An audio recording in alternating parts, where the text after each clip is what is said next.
Uh, Good morning. Good morning. Sorry, I was sending the slides to make sure the slides are ready at the beginning. So I sent the slides to Aulia and Yeah, Regina both. So one of you yeah, can share it to make sure we have a base for the discussion. Okay. Yeah, yeah. I've it's received nice, it. I nice will to send the meet you all materials, but again. Yeah. Oh, it's very nice to see you all again. Yeah, I'm having the lecture nice to see you online. too. I'm having the lecture online, but I'm in Malang. So that's that's the new normalcy. Anyway, it's okay.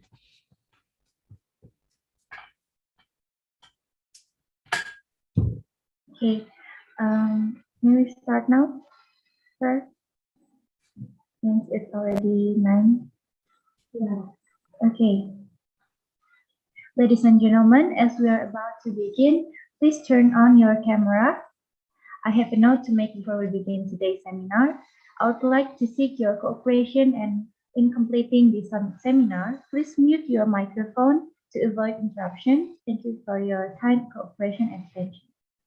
Assalamualaikum warahmatullahi wabarakatuh. Good morning, ladies and gentlemen.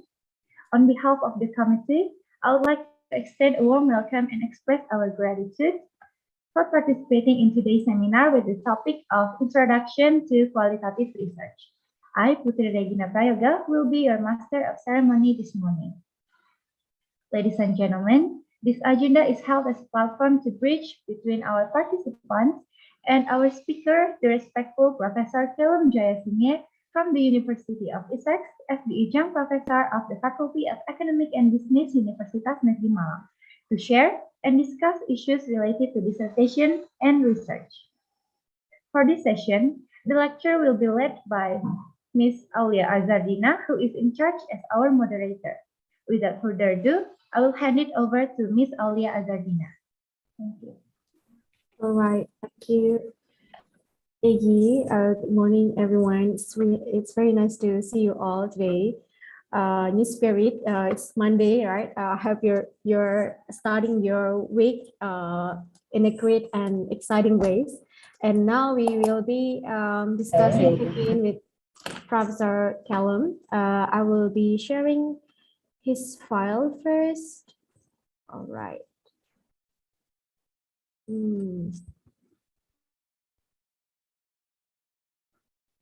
Can you see my screen now? I think my PowerPoint is not working this time. Aggie, could you please help me sharing the file? I'm sorry. Yeah. The PowerPoint is not working recently, but I didn't expect it to happen again today. I'm sorry, Dr. Could you please wait for another minute? Okay. I sent the same slides to Regina as well. Maybe she can try. Yeah, she will try to share it.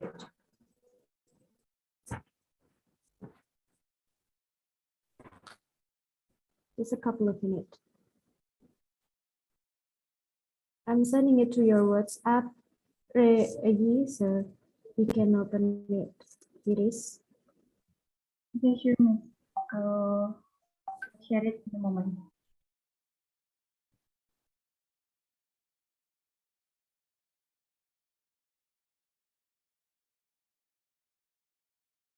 So while we are waiting for Regina, last time we discussed a lot about the difference between qualitative and quantitative research, and that it is rather than choosing which one is the best among the two, it depends on the needs of the researchers, right?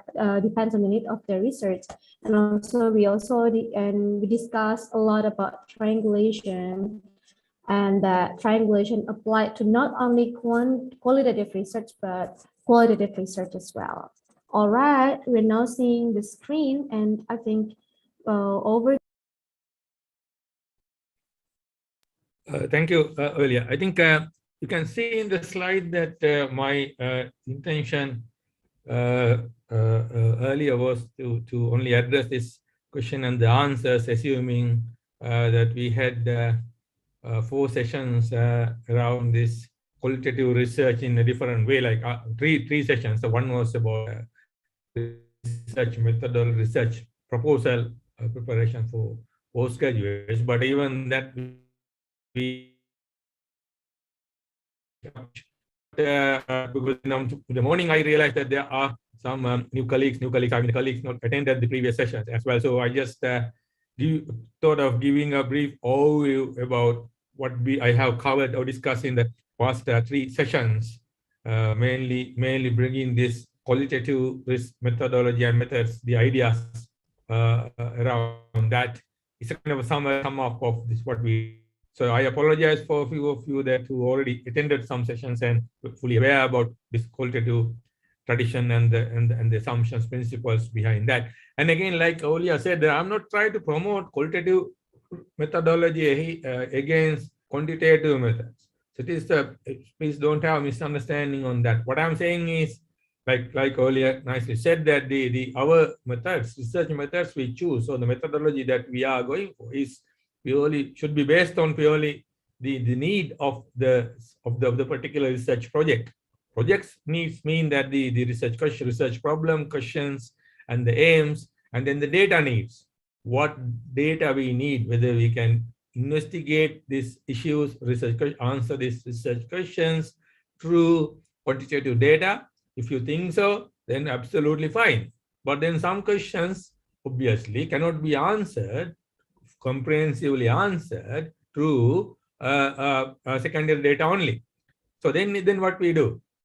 Do we stop the research and then change the research questions for secondary data sort of issues, or what? So we can't change the research question just because of data collection is difficult and interweaving, time consuming. All these things everyone knows. Those are facts.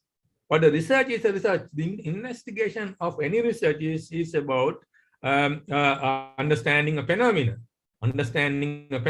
So then if you want to understand the phenomenon and you have some questions of why something is happening, how something is happening, for example, why corporate governance fail all over the world, and how these organizations have implemented these corporate governance models, why they are failed. These things cannot be answered from secondary data. That's what the problem is. So then you can't just ignore these questions why and how, and then explain just what is happening in the banks and the example, and what is happening in the corporate governance. So I think these sort of practicalities, like we need to address some questions, why and how questions, but then we have we use operations or whatever qualitative method we choose. So that's a ridiculous thing that we sometimes find because we always in the life, I said that repeatedly, we as researchers, we are human beings. So what we always like to do is some easy ways. We choose the easy ways, decisions that make us convenient. But when it's come to research, convenient is the last thing we should do. When it comes to real research, it's about the data. Rigorous investigation. There was a question from one of your colleagues: what is the rigor in qualitative research? That's a good question. So if you want to make a rigorous assessment, an in-depth assessment, you can't just make happy with just the available quantitative data, available databases, big data sets, and now it's very fashion, big data sets. So then the reliability of this big data is my question always. How reliable this secondary data? Who produce this secondary data? Can you trust your central banks in our countries about this? Or can you trust these companies that produce annual reports that they are producing real results? I don't know. This decision is yours. Be real and understand realistic situations in the companies and then the countries, and then when they have the public sector data sets, company man creating CSR, corporate social responsibility, and good impressions that they are corporate citizens, and sustainability reporting. You think the companies are really sustainable? They have sustainability approaches. If you're happy, then fine, I'm fine. But then you have to question then yourself as a researcher, whether you are right or whether you are having some sense, whether that companies are reporting real facts. I don't know. That's the question you have to ask from yourself. So my understanding is exactly its opposite. So there are some serious issues of the secondary databases and secondary data around us. So there's no way we can verify those data. You can use a robustness test. That's about using the data in a very rigorous way. But then when the data are wrong, data are inaccurate and misleading, so your findings are also misleading. Your findings are also misleading. That's exactly the reason this 20 years, even after 2008, still the corporate governance failure is a fact. So many efforts done based on quantitative framing and advisory committees and consultancies. So at the end, still is failing. Why?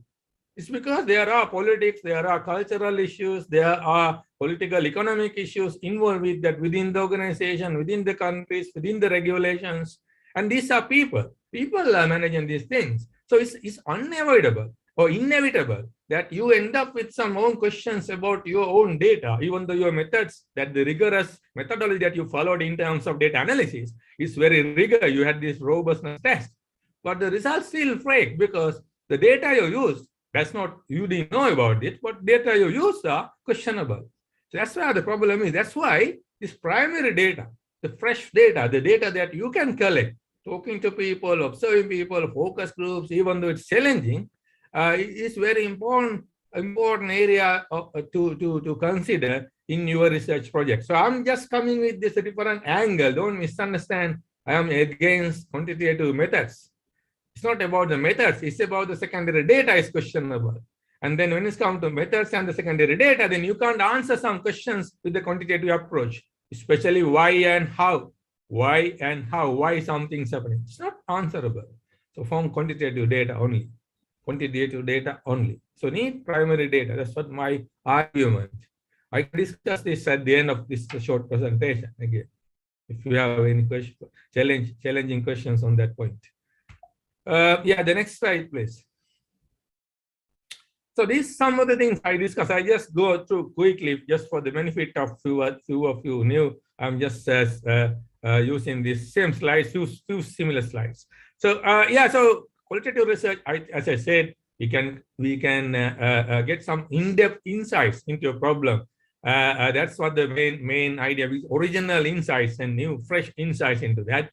So qualitative research involves collecting and analyzing non-numerical data. So like text and the narratives, people's views, opinions, experiences, which is not, it's impossible in quantitative data sets in that sense. So yeah, so go to the next one.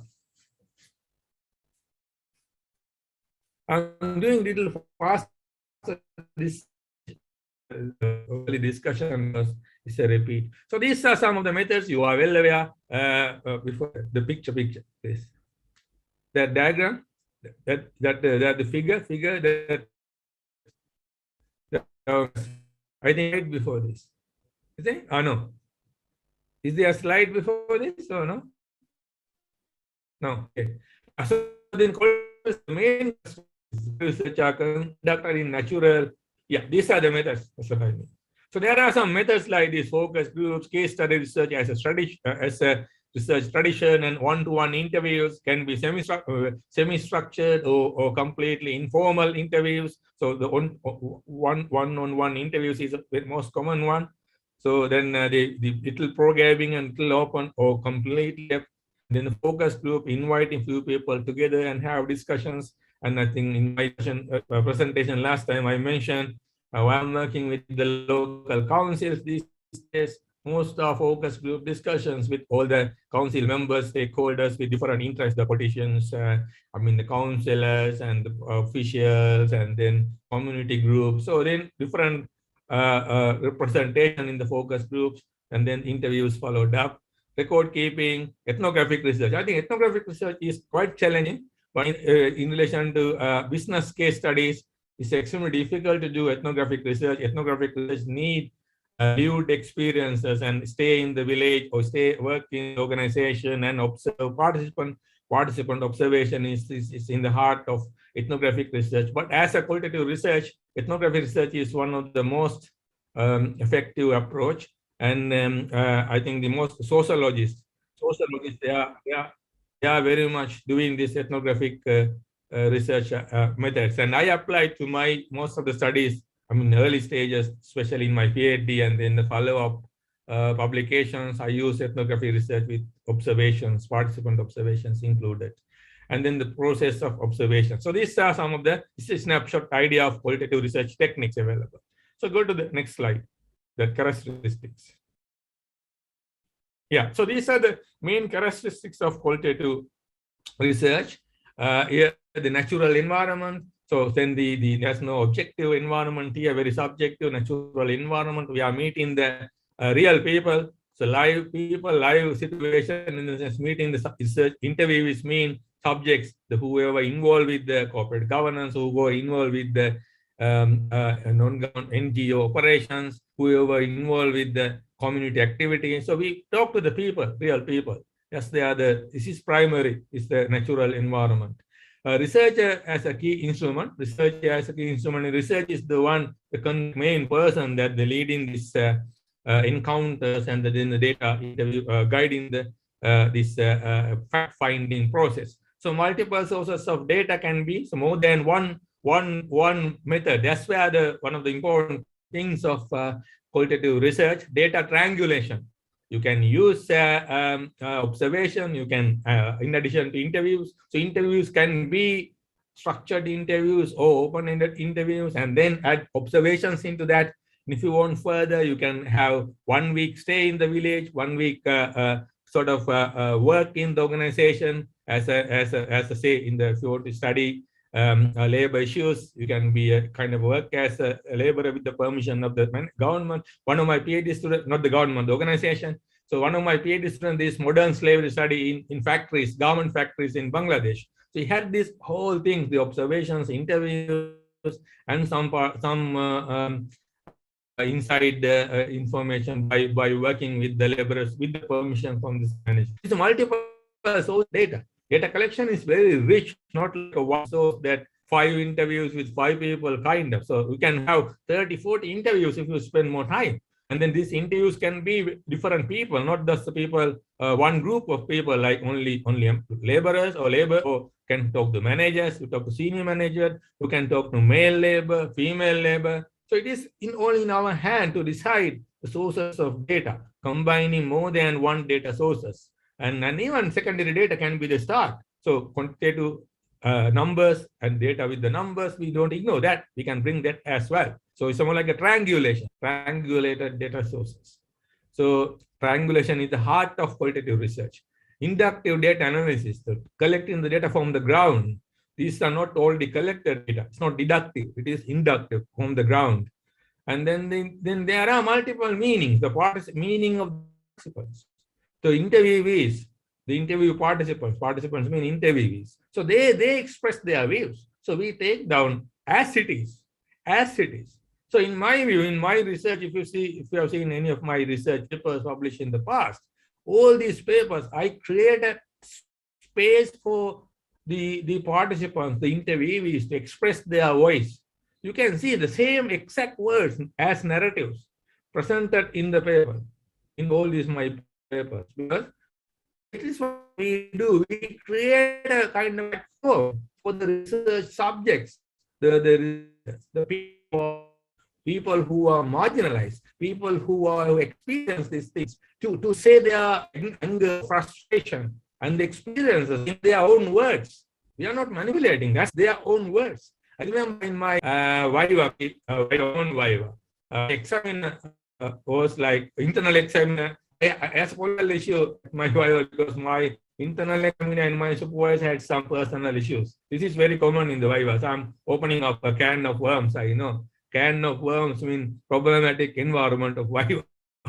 So there was not a fight with an argument about my PhD. This is about making something out of nothing. Then the internal examiner challenged me and said, so how reliable your data, how I believe what you report is true. So I asked him, I told him, then only way to prove is that. Hello, Prof. Kalam. Okay, I think we encounter technical issue here. I'm letting him know first.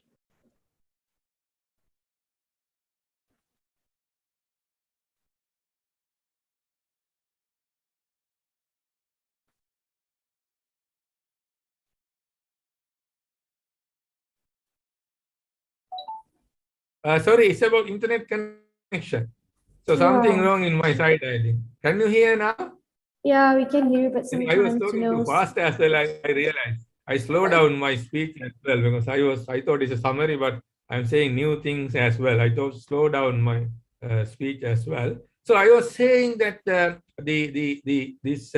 meaning of the participant. So my internal examiner, I had to explain him. So what is about that I'm saying in my thesis was all about the participants' views, their meaning. So I asked him to look at the narratives, what they say. So you can't challenge what the people say, whether it's real or not. People's experiences are what matters most. So we interpreted people's experiences as a researcher, but in the whole narrative analysis, whole qualitative database, in the presentation, in the document, in the research papers, we have the exact words the participant said. So it is where the reliability coming from. If we report the right expressions of the people, and if you met the right people at the field and given seen the multiple views, managers, laborers, and the senior managers, male labor, all these depending on the research question, then it's multiple views and giving a good interpretation at the end in our finding. So meaning of the participants rather than meaning of the researchers is what matters. So design and that develop, that means emergent design. That means we don't have a fixed model. So we decide interviewees also we change after going to the field. So we wanted to meet one employee, but when we talk some things, we realize we need more employees to talk. And one employee can direct to another employee from different department. We were not planning to meet that employee in the other department, but that come out from one of the interviews. That's what you call snowballing interviews. So one interview can lead to other interviews, and one interview can lead to the other directions. So it's more like design is emergent from the ground. We are not static because we are talking to people. We are people, just a people encounter throughout. So it's not like we are in a computer writing, looking at the data sets, using hardcore econometric model, feeding data, analyzing data. Oh, my model is wrong, need another variable. That is not what we do. We're talking to the people. The live environment, natural environment, talking to the people, getting the right meanings from people, and then we are not static. We expand and we talking to people. We direct the directions that we haven't thought at the beginning because people are educating us. You talk to these taxi drivers.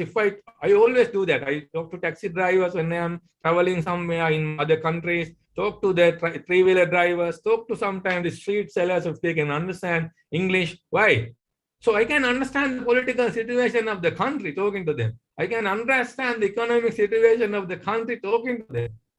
I mean, it is much more realistic than talking to the finance minister or prime minister of the country talking about their economy.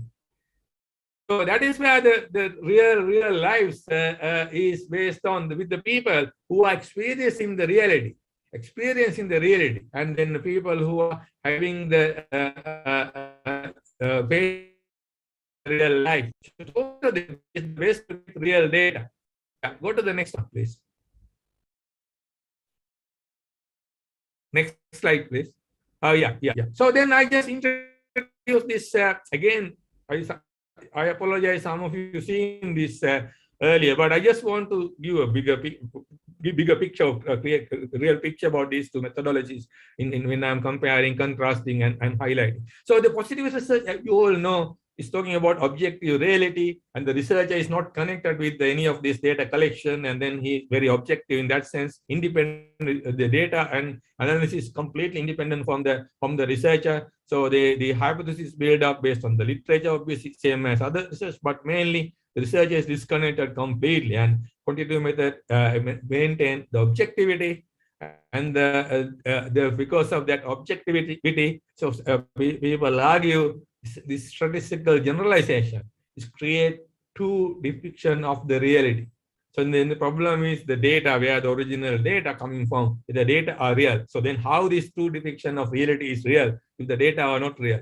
That's where my question is. Not about analysis, it's not about the models. And then single ontology orientation, that's the research term we call. This is a research term, philosophical term. Ontology is the way that we see the outside world. So single ontology. So researcher is independent from the reality. So data sets, the data are reported in the databases, and second, that these data create represent the reality. Data tell us the reality, not research is just handling the methods and then is having a single ontology orientation. Research is independent from the that study they are doing. System-wide cause and effect analysis. Cause and effect analysis. Go to the next one. That's the qualitative research features. You can see here qualitative research or critical research. Then mainly they are based on qualitative methods. Exactly opposite to positivist research or quantitative research.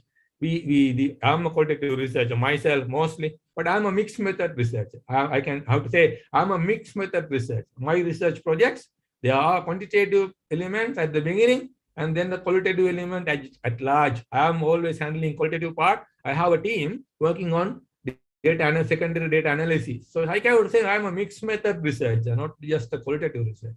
But mainly my specialism is qualitative. So interpretive is this one. We are seeing the subjective social reality. We argue social reality is not that one person can say this is the reality. Because when you talk to five people have five different views, right? So then if these five people are one official, one manager, one a politician, one citizen on the same topic, these five people can have five different realities. They say this is what it. I mean, so when it's come to say microfinance, the microfinance NGO leaders say, NGO managers say, this is what we do. We create enterprises helping people and very positively speaking. And then the people in the village have another story. Politicians have another story. So these things are very, very complicated than we think in the quantitative world. So research, that's why it has a subjective social reality, subject to these informant, subject to these participants' realities, way of seeing the reality. So quantitative research in that sense is what we call in the research world, it's called multiple ontology reality. Multiple ontology, that means the way we see the world is very much complicated. There are different ways of seeing the world. The researcher has one interpretation, can have research subjects. So that means interviewees have another interpretations. And then don't forget the reader. When you are reading my papers and you have another way of seeing that. So when I am reading your papers, I have another way of seeing that these issues, that interpreted the issues, because I am a reader, I have my own world, way of seeing the world. So interviewees have their ways of seeing the same world in their way. So the researcher, research subjects, and the reader. So it's multiple realities. Multiple reality. It's not multiple ontology, multiple reality ontology. Sorry, multiple reality ontology. That's what the right word. So this multiple ontology, multiple reality ontology. That's the real meaning. Multiple ontology, real meaning. Okay, go to the next slide. This is the most important part of any qualitative research, the reflectivity. That means you talk to the people, you come back home in the afternoon and sit down, relax, have a cup of tea or snack. Then you think about the day, you reflect what happened. You talk to these people, so you are having your own and we all do we are not whether qualitative researchers or quantitative researchers. After day's work, we go home, lie down on the bed or sofa. We think, oh, what happened today? It's very tired day. Everything we reflect, going through the incidents happen, and we come to some our own interpretation of the day. Oh, it's not easy to work in my department. Oh, these are nice people. So one person might be thinking, it's really fantastic to work in this department. So depending on the experiences, we come to conclusions and interpretations on the day, the events and the people meeting we met on the day. So we do every day. So this is formally done in the qualitative research about the fieldwork experiences. we have kind of final reflections at the end. This reflection, not just the researcher, the research team together. Maybe some interviewers, 4 or 5 people are supporting the interview process. So we 5 together. So each 5 have our own interpretations. And then the researcher, the main person, then collect these interpretations together and then note down in the diary. This is how. So then we go tomorrow with a new, fresh idea about the field, again continuing the data collection process. So,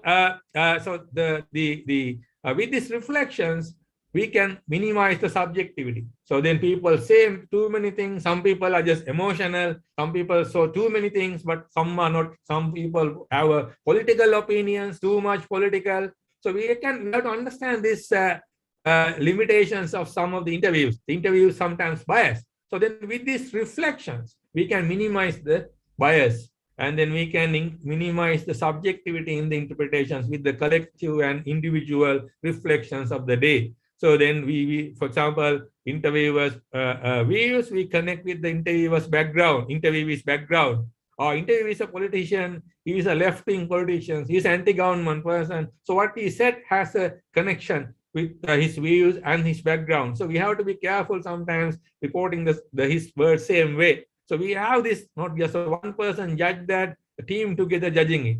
So that's what the sort of subjectivity in interpretations.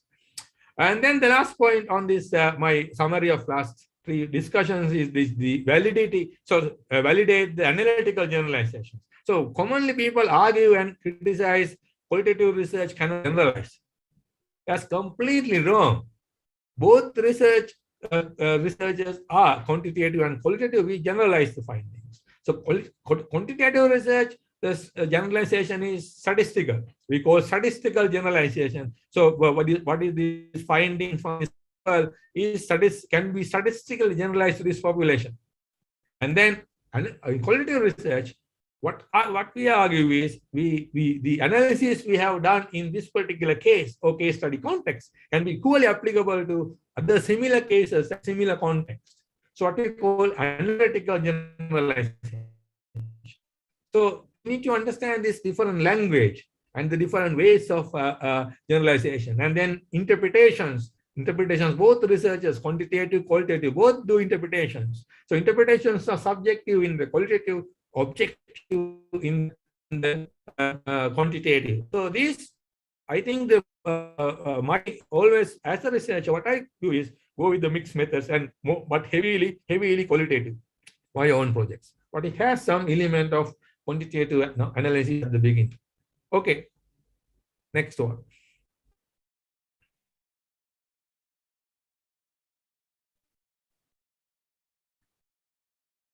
Next slide. Yeah.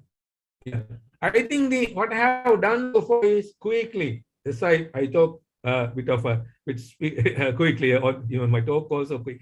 So I try to give a quick summary of qualitative research sort of world that I try to share in my first 3-4 sessions with staff, my colleagues here in Malang and the students. So they're kind of overview. So these 3 or 4 slides, what I'm trying to do is to answer some questions that I received from the colleagues, because earlier has tried to collect some feedback and then collect some questions from the colleagues about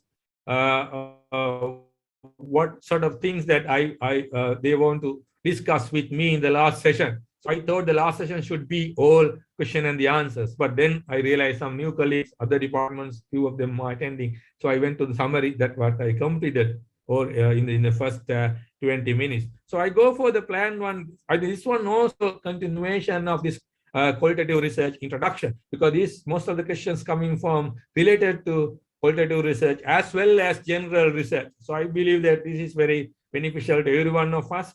And then we can have a conversation after giving my views on this, some of these concepts that we find in research in general. So when we talk about the rigor in qualitative research methods, I think quantitative research, we have robustness tests and then testing the accuracy of the samples. And there are quantitative ways of, objective ways of improving the rigor and demonstrating the rigor. How we do that in the qualitative research?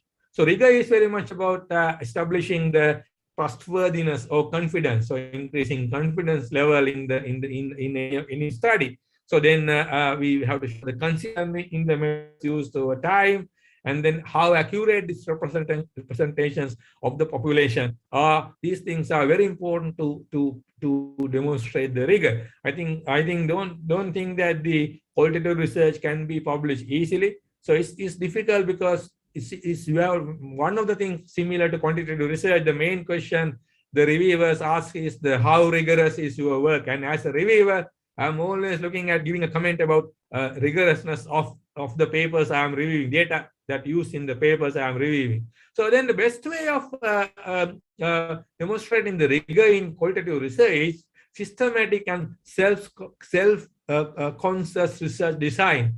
So self-conscious, systematic research design. That means, so one of the beautiful things we do in qualitative research is bringing wide range of interconnected interpretations, wide range of interconnected interpretive practices. That means interpretations, multiple interpretations. We have the interpretations from different subjects, and then we get the interpretation through different methods. You can see here, case study, personal experiences of people, introspection, life stories, interviews, artifacts, cultural texts and productions, observational, historical, interactional, and visual text. So these are not all combination of these interpretive practices, these sources we can use on the same topic, in the same paper, or in the same project to cross-examine, reconfirm, complement each fact and the finding that we gather throughout the investigation. So multiple sources of data, through multiple sources of data, we generate interconnected interpretive practices or schemes. That is what the number one and the most important thing. So that means hoping always to get a better understanding of the subject matter at hand. So when you have multiple sources of data, more than one method, not just the interviews, you take the personal experiences, you find the case and then the life stories. So I tell you one example. And I published 5 or 6 papers out of the PhD thesis data. All this about life world of fishermen, in rural fisher village in Sri Lanka. So personal experiences and the life stories were the most richest data stories that I had in my thesis. So I did the interviews. At the same time, I observed, and then I talk about the historical experiences of the fishermen. So all these things cross-examine, given me a brilliant overview about the life of fishermen in these rural villages, how this been historically evolved, how the lives are being interfered by the powerful fish merchants and by the politicians, and then how the NGOs have been engaged with the poor fishermen's lives. So these all things are interpretive practices, interconnected interpretive practices generated through multiple sources of data, methods and the data.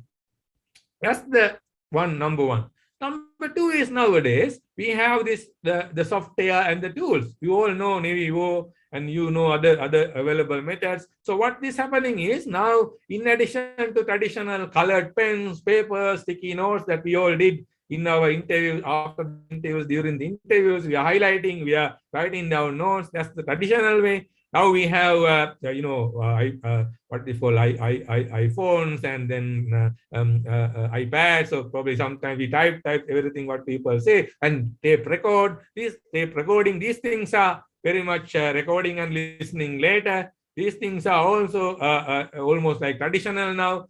In addition to that, now we have the software to analyze. So when we bring this data, tape recorded data or written down data back to our desk, and then we discuss together the research team, and then once the transcriptions are done, that analysis is now very much facilitated by NaviVo or other alternative software to that also one way of increasing the rigor of the analysis rather than going through this whole things manually. Now we have the concepts and the themes are picked up by Nemivo and the reporting us easily where these similar themes emerging in the other which interviews and whom and things like that. So then using tools and the software to qualitative data analysis and also increase the rigor.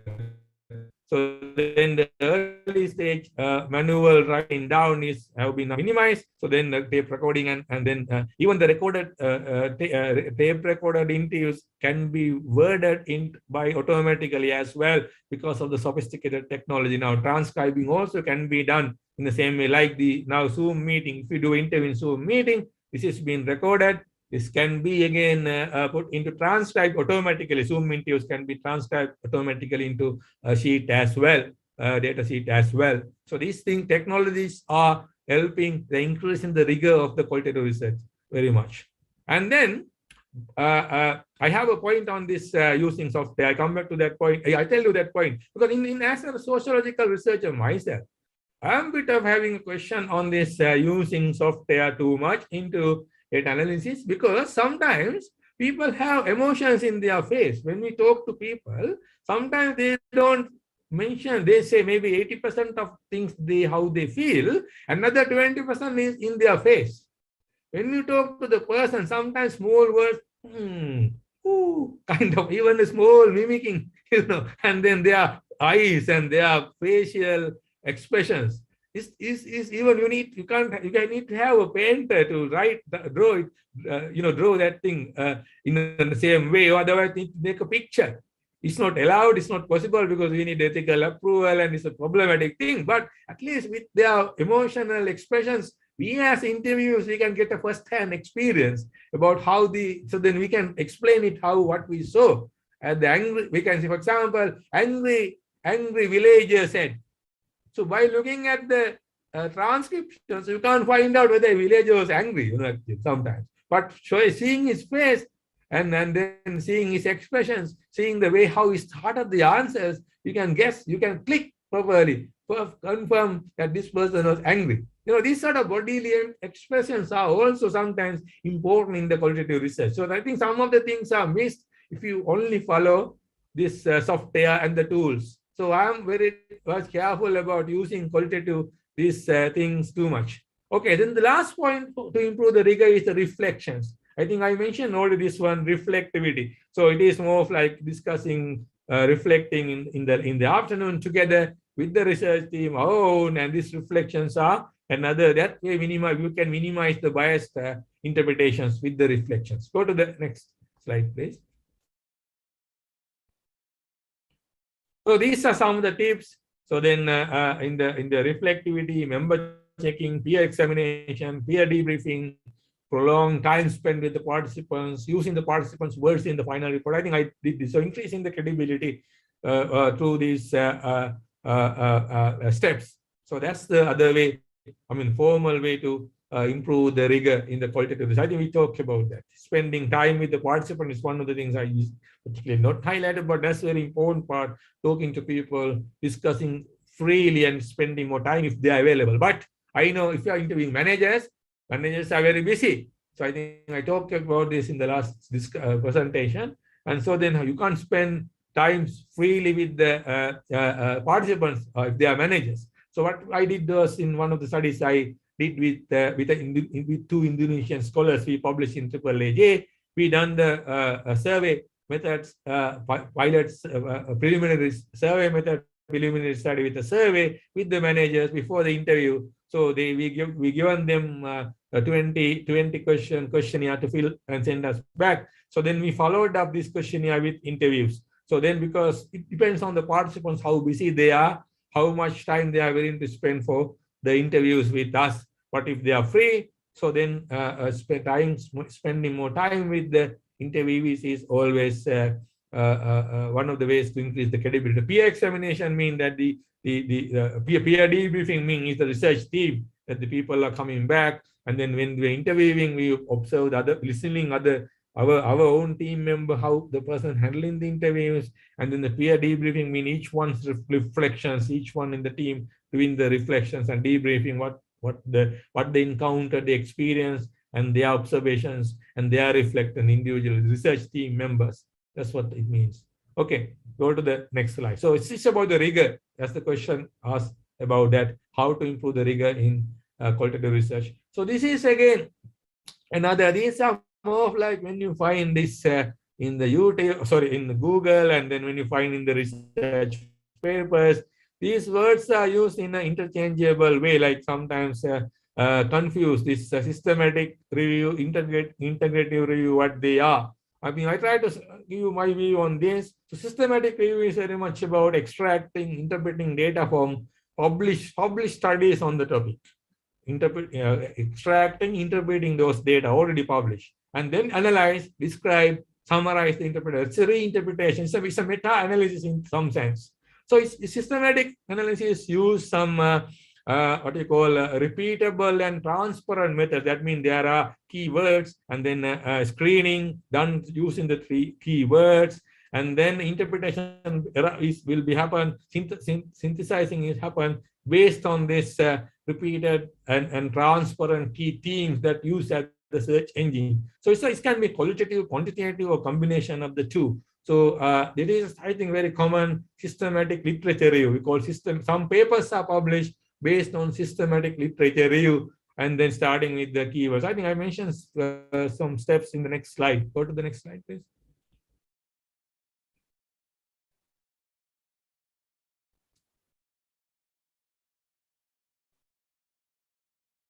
Yeah, see the steps of the system. So, and main point I forgot, systematic literature review is starting from a research question of base form. Is there's a research question. So then we find the literatures in relation to this research question through some protocol or selection criteria that with the key themes that we want to find out and the review out of the papers and the subject area that the studies that we are in concern. So extract the data using this criteria, synthesize the data and interpretation, and the write and publish the report or the paper based on that. It's an organized approach to the literature reviews, I think based on the research questions, and then using key selection criteria in the process. Okay, so go to the other part of the next one is about the other integrated review. What is meaning of integrated review? That was the other part. So systematic and versus integrated. So the next, please.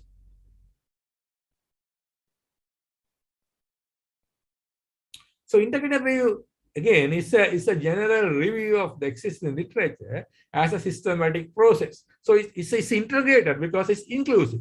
That's what we call integrative review. There's no direction qualitative or quantitative. It's more like very much like conceptually or methodologically. These are inclusive. Hence, inclusive is always the case. Integrative review is simply a specific form of systematic review. In another way, it's a specific form of systematic review. So we called it systematic review earlier. So this is a specific form of systematic review because it's integrated. That means both the knowledge in the qualitative, quantitative in both sides are integrated to synthesize the findings.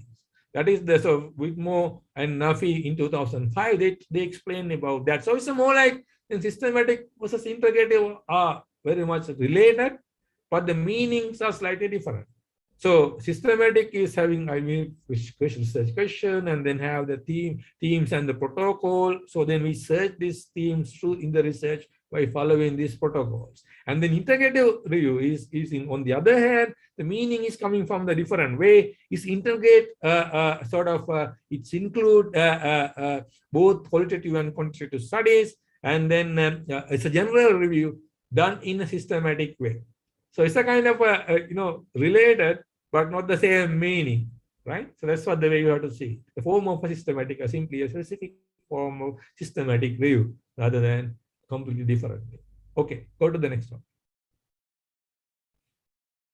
So bibliometric review, I think some of you know that this is more like a scientific computer-assisted review of the methodology. So there's a software. So with that, you can search the author and the journals and the papers, and then understand the evolutionary tendencies of in the specific field. So publish, and then they topics, which topics, and they covered, and the directions, and then sorry. Yeah, there was some connection issue, and I'm afraid that was a significant thing that you said. Could you please repeat it again?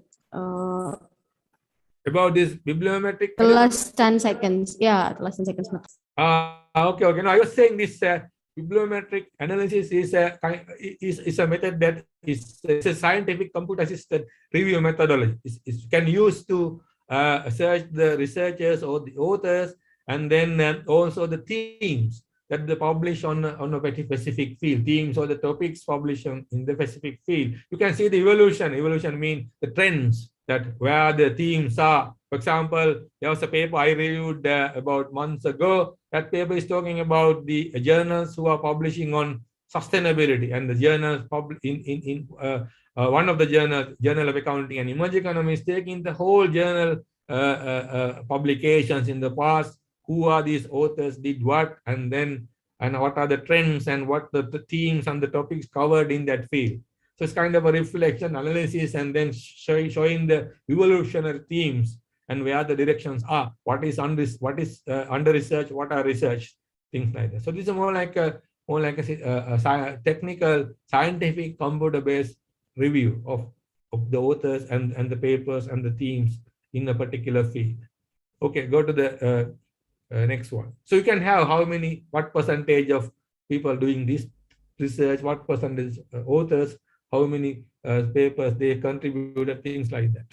And then mixed methods of review is the starting term mixed methods is there to give you the meaning. It's a systematic review. Again, applies the principles of mixed method research to review process. That means studies from different traditions, quantitative, qualitative, are combined to generate the evidence to guide decision making or the findings of the research. So it's a mixed methods of review. That means findings, systematic review. So mixed in the review process to gather the different research studies and their findings from through their different research traditions, quantitative and the qualitative, for example. So that's the sort of this method is called mixed method systematic review. So narrative review is very general approach. This is what they usually our students are doing in early stage. A very general approach to identify the studies describing the problem of interest. So for their coursework, they do that not starting from a particular research question, but it's more like the themes and looking at the main themes, and then study and the research and see what are the interested areas reported and studied by different researchers. It's more like a very general approach for the literatures. And then the narrative review is very much like in the university students level, postgraduate, or mainly with the undergraduates when they are doing coursework, college students. So it's the general overview about what's going on in a particular field, general overview. And the narrative reviews are most useful for obtaining a broader perspective on a topic. Is plain, simple literature review. Critical review is the last one that this colleague who have asked. And this is what I am always repeated in my presentations. Every PhD or master thesis or any research paper, if you want to publish, you must bring critical literature reviews. That means you are not just summarizing, describing the literature. You are evaluating the text. You are evaluating the text. So then if you find the strengths and the weaknesses of their methodologies used in any of these studies, and you are finding the issues that are investigated, and more importantly, you are evaluating what issues have been under-evaluated, under-researched. What are the research themes under-research? What are in other words, what we know, what we don't know out of the literature review. I mean, out of these studies. On the topic, say corporate governance, so much of research published. But then what are the things that still we don't know? What are the things we need to know more after reading all these main literatures? That's what the sort of evaluation, a critical review is what we need to know more as researchers, because that's the approach we must have. So go to the next slide, then it has some steps for the critical review of literature. Yeah. So analyzing the text or reading the literatures and then identify how and why the research was carried out, what they use, what methods they use, what issues they address, things like that. Establishing the research context, analyzing, understanding the context, then evaluate the research, what is missing, what is done, what is missing, what further can be done, what's their weaknesses, and then what issues are being under research. Establish the significance of the research and writing your critique with that. This is a sort of a process in the critical literature review. This is the process we as researchers, as academics, as PhD students, or as paper writers, research paper writers, or master students, we must follow critical literature review. Everything else, whether it's systematic, biometric, or whether it is integrative, all these things are very functional way of looking at our work. I don't like this using program literature reviews, and we say systematic literature review being used to write this paper. I mean, it's good. It's minimized our task, but main essence is the criticality of our own review. Criticality. Having a problem using systematic research is one thing. How you identify a research problem is the most important thing. How do we identify a research problem? Or research questions. We need to have a critical literature review. So what is the point in then having systematic literature review to answer research question? Well, this research question should come from a critical literature review beforehand. You understand my point? To integrative or systematic literature review, it's starting from a research question. Where are the research questions coming from? Research questions should come from critical review of literature. So critical review of literature is the top and the most important thing. Everything else, I mean, having this biometric literature review or something, what is nonsense is that authors, trends, so for what? To whom? We should be in a one level above. That means we are academics. We must have a critical element in whatever whatever we talk, whatever we write. To have that, you must follow this critical review approach to your work. I told you about that. Reading the literature critically. This is what the process. And then identify what is missing in the literature, what needs to be done more in to the literature, and where the gaps are that lead to the research questions. And then questions then lead to the methods, selection of the methods. Then you can decide whether this is mixed method. Mostly 90% should be mixed methods if you want to do a good research. And then whether it's purely qualitative or quantitative is up to you. But that's not your choice. Always I argue with people. Don't fight. Oh, what is this qualitative research? This bias. They don't know what is qualitative research. They say bias. I say your data is wrong, misleading. Whatever robustness test is up to you. But you are using misleading data, fake data. What you paint at the end is completely fake story. That's no point of discussing with you. That's what I'm saying to my friends. It's not about their methods are wrong. It's not about their econometric model is wrong, right? But it's about the data they use. So then, and also this data analysis quantitative always answer the surface. It's what is in the phenomenon. But you want to go deep, you need qualitative approach, primary data. You need the real world experiences.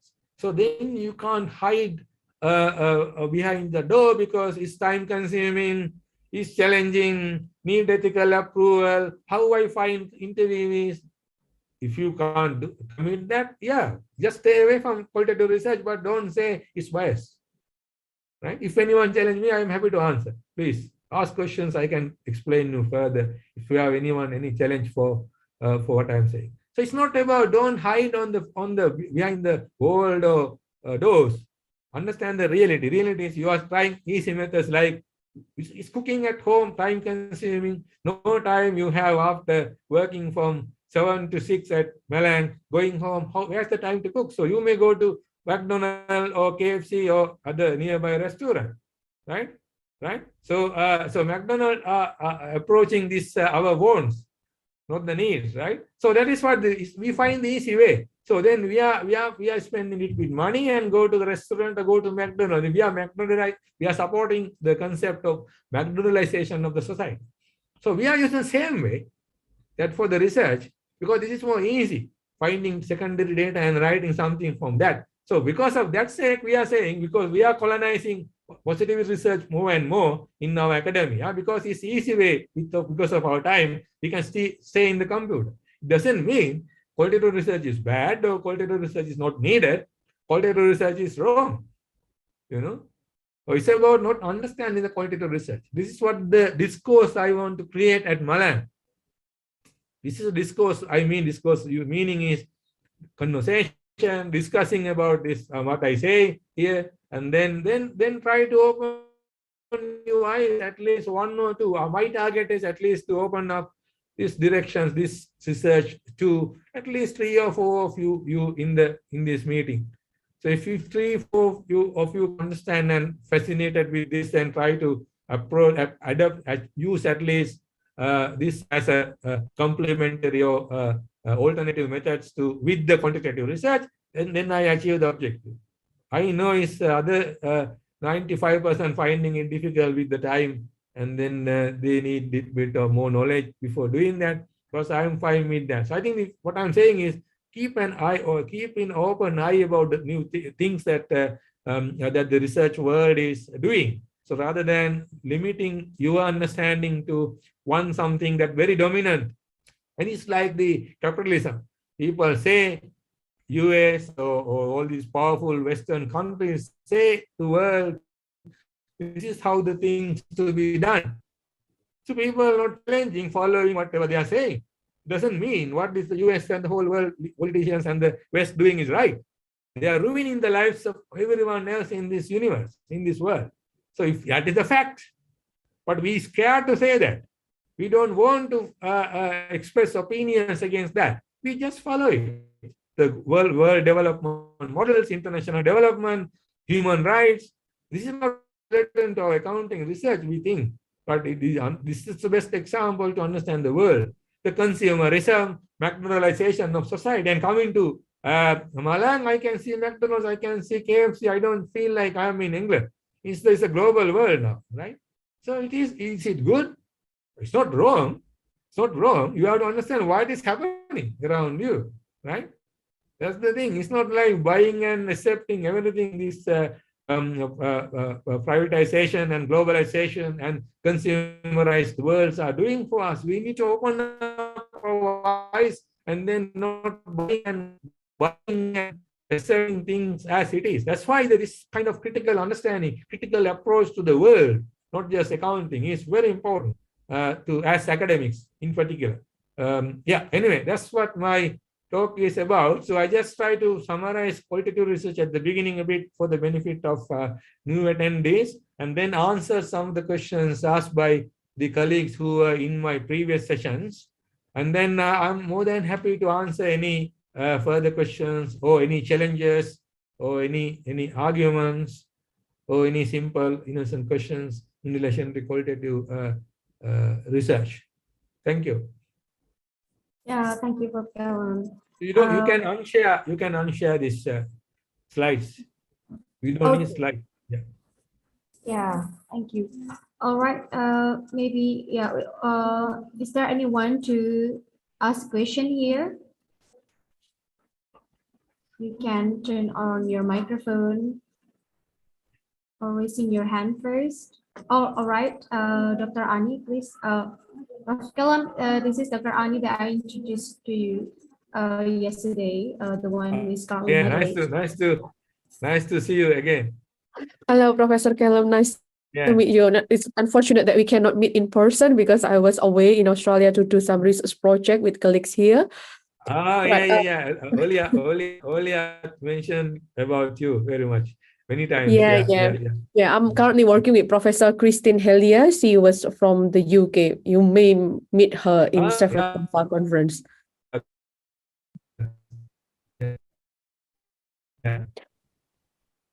I'm afraid there I is think you're freaking out on your side. Yeah, did you say something? Yeah, I think you were freaking out.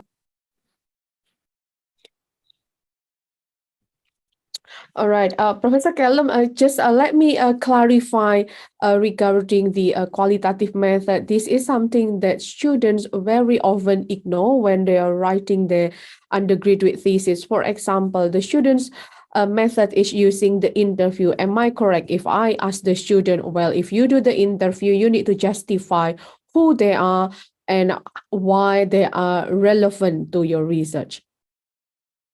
Yes, yeah, definitely. Yes, definitely. They have, this is all about how representatives are these interviewees for our study. That's the, so it's not kind of very different justification. So always, I mean, that's what I tell my students, even the selection of methods, selection of methodologies, everything has to be done using a model in quantitative research. Why this model?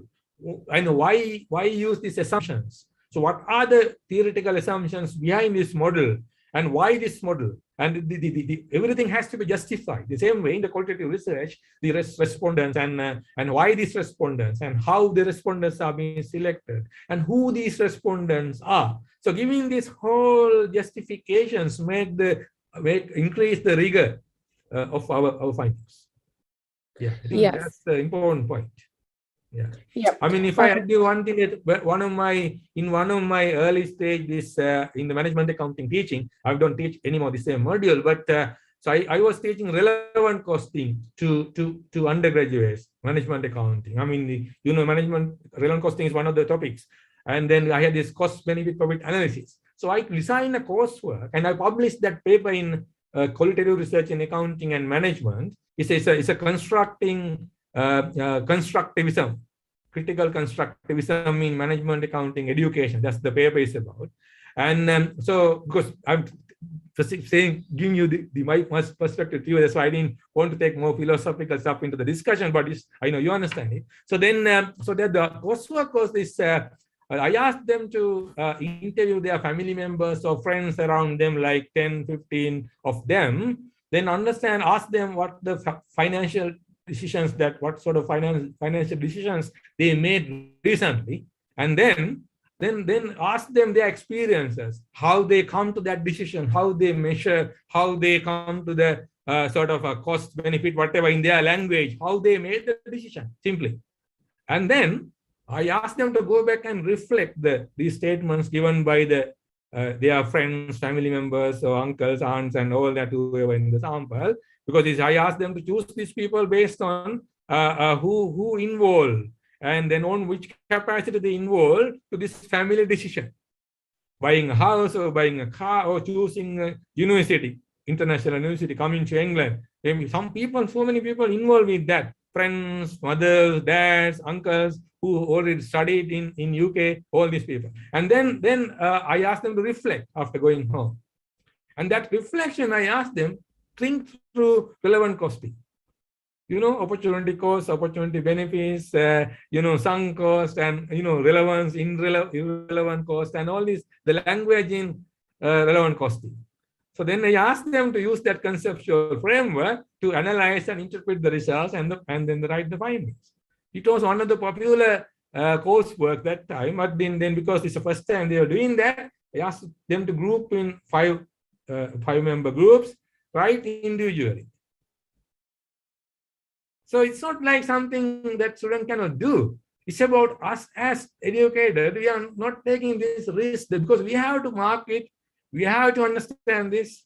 It's time consuming. But postgraduate level, definitely we can do that.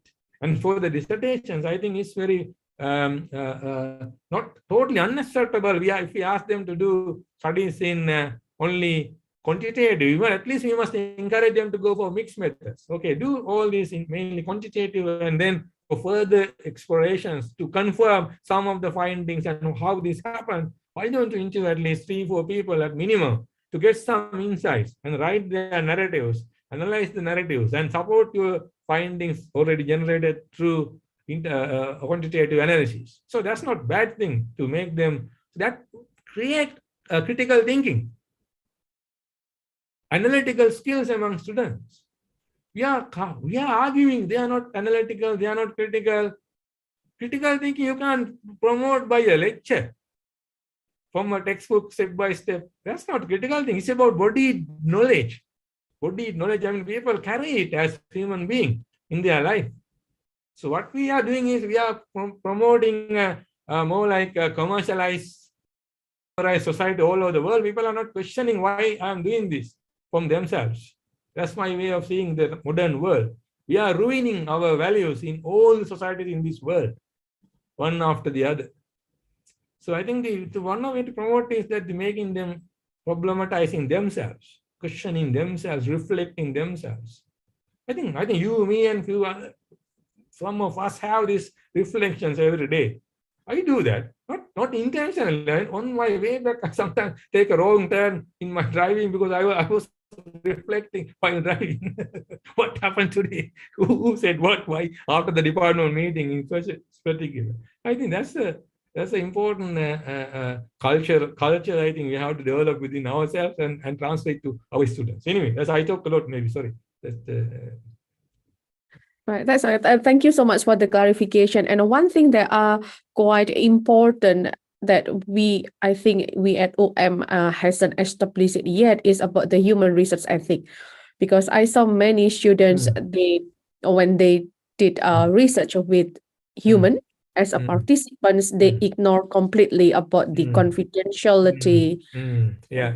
I think that's also something that I think in fact, I think in my presentation on Friday, I mentioned, I clearly stated that's very important, and there's ethics committee in the university, and then get the ethical approval and anonymity of the interviewees, and then telling them how we assure, telling them and us how they assure the confidentiality of the data. Even in the reports, we don't mention their names, and we even the company, if you are using company interviews, then we don't mention even the company. We can anonymize that. I think my papers in over these years, I mean, I published around 40, 50 papers, all that mostly qualitative. So I think this plenty of examples. I told them they can look at even and see how it can be done. Protecting the confidentiality of the respondent that maybe has already done by the student, but protecting the confidentiality of the institution. That's anonymous as well. Obvious. And then getting the approval in sign consent via form and things like that. I talked about those ones in last Friday in the afternoon. But I think they need this. If we encourage at least few of them to go this at least mixed method approaches, then we must train them a little bit more on these things. Otherwise, these are innocent, nice, good students, very, very promising. I mean, they like to learn. So I think there's a way. I think we should promote them to not restrict them, not brainwash them into one direction. So they have to. I think that's what my argument always. We have to make it open and then let people decide. And if we can supervise or not is another thing. That's a different challenge. So institution recruit some researchers who can supervise these students, or maybe finding a timetable, resigning the jobs they do to help these 5 students doing qualitative research, because one person in the department is knowledgeable on that. Taking other workload out of that person, promoting that person is much better than saying a general statement, no capacity to supervise health qualitative research students. So that's what I want to change. If I am adjunct supervisor at Malang, I want to create this environment push this for at least to slight changes for the young colleagues and the staff. That's what I'm thinking. I write a report to the department, think about in the next meeting with you all some suggestions, like if you want these young colleagues to do more this kind of research, they need time as well. So we have to release them from too much maybe administration if they are doing. So then maybe finding alternative way of organizing it, giving a bit more time. So then they can refresh themselves, reflect, and then plan for the PhDs in a very promising ways, come back as change people. So I think that's what we need to do. I mean, it's what we are doing there. It's not miracles that we do there in UK. But unfortunately, we have these structures and understanding from happening over these years, many years ago. So what we are doing is we are swimming on the clear water. Everything is set up for us. But if I can transfer my experience here, there's some slight changes should happen in the ground. That's what I thought. It's my my reflections. I mean, obviously. All right. Thank you so much, Professor Kelem, for the explanation. You appreciate. Over to you, Bu Aulia. Yeah, thank you, Bu Ani, for your questions. That was a very nice discussion. Yeah, I mentioned about the ethics committee as well to Prof. Kelem on one of our dinners. Yeah, it has been a concern, I think, by many universities in Indonesia as well. All right, we have two more questions. The first one is from Safira. Good morning, Prof. Kelem. Thank you for your brilliant explanation. I'm Safira, still confused about achieving the credibility of research. How can I spend a long time with the participants to dig up best quality information? How can? How can I spend a long time with the participants to dig best quality information? Yeah, this is challenging. I mean, this question is very good. I mean, this is challenging point that even though I mentioned that, I mean, spending more time. That's why I mentioned if there are managers who are busy people, so we can't even find 20 minutes from managers easily to understand, spend time to understand their perspective. So it's not easy. That's why we have to use alternative methods. That's why I mentioned in my own study in Indonesia, we conducted interviews with the junior and leaders of your in public sector auditors working in this with the Supreme Audit Institution of Indonesia. So we to avoid this problem of inability to spend long time with the interviewees participants, we done a survey method, survey open, close and open ended survey with 20 questions beforehand. And then I forgot to add then one more thing, that there's another set of informal what do you call virtual interviews with some selected 5 or 6 people as a preliminary interview as well. So preliminary interview, and then the survey, and then the formal semi-structured interviews with another 25 to 30 junior auditors we conduct. So we use this triangulated research methods to minimize this what is called increase the rigor, minimize the biased interpretations in our data collection period from our data interpretation.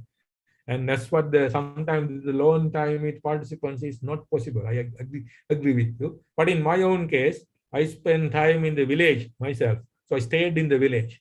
So I had the luxury to spend more time talking, having a coffee in their village coffee shop, sitting on the bench with them, talking to them. That is not everyone's luxury, because my topic I choose, and for the PhD, I had that privilege of spending time. It doesn't mean in the private sector, in organizations, I perfectly understand. I completely agree with you. So then we follow other methods to complement and facilitate, and that increase the rigor of our, say, 20-30 minute short interviews. That's the way we can minimize this problem of lack of long time for the discussions, and then increase the best quality information. Yeah. So we have to be creative, in other words, in the sense of our selection of methods, not obsessive of one method only.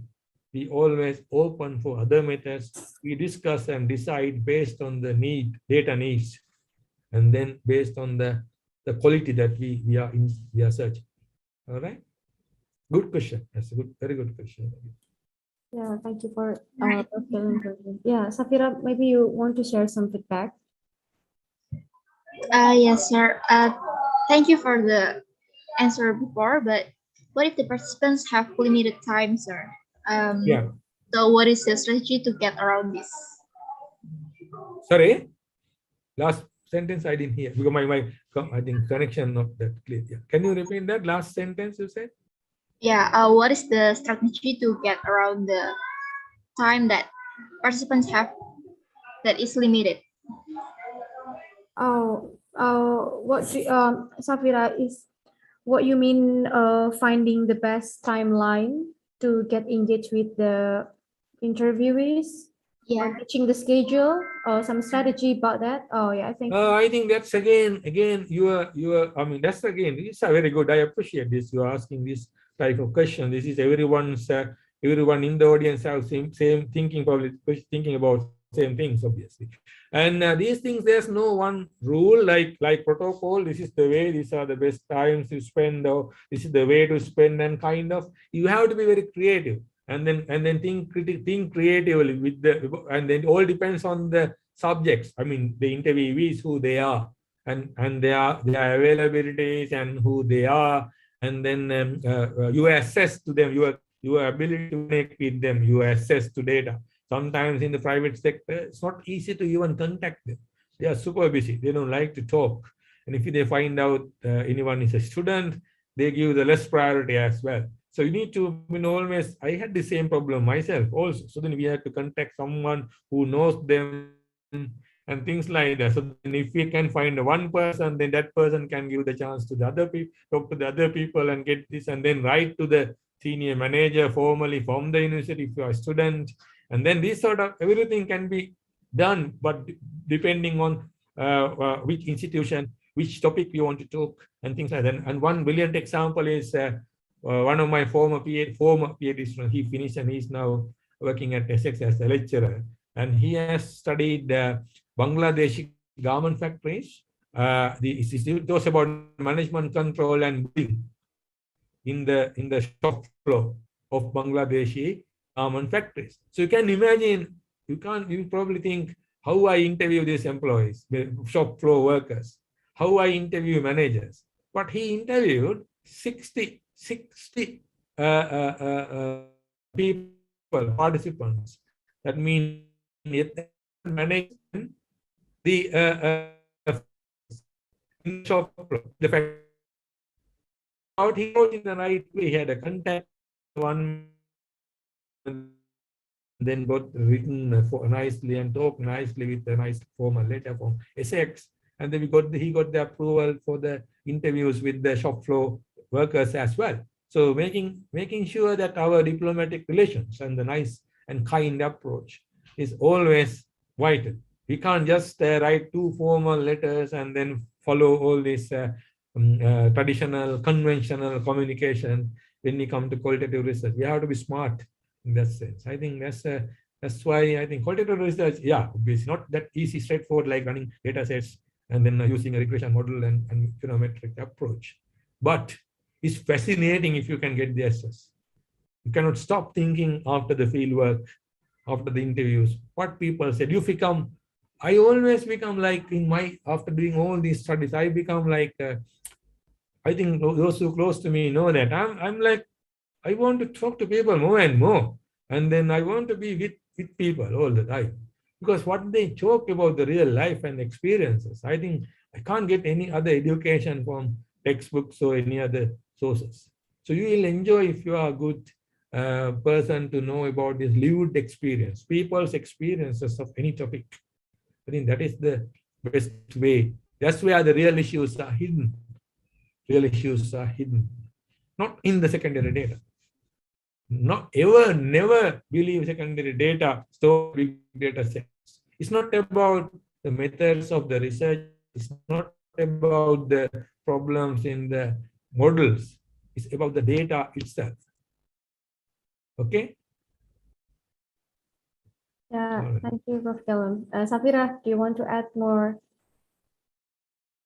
Okay, yeah. Thank you, Safira. That was a very nice question.